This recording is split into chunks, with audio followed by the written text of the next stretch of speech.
Šodien mums ir jāmācās nepārtraukti. Es atceros 90., 89., 90. gadu, kad es sāku biznesu. Man nebija mobilā telefona. Jāsaka tā, televizors jau nebija tāds kā tagad.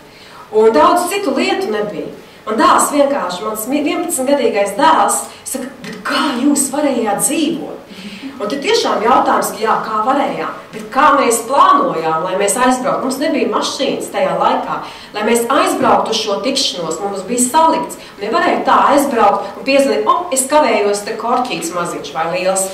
Šajā gadījumā mums bija jāsaplāno uz priekšu, nevarējām nokavēt tikšanās.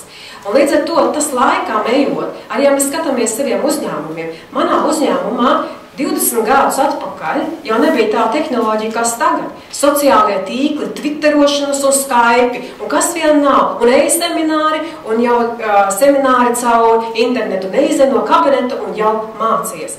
Bet tas mums ir jāmācās visu laiku, lai mūsu uzņēmumi un mēs, kā uzņēmējs, būtu konkurēt spējīgāk.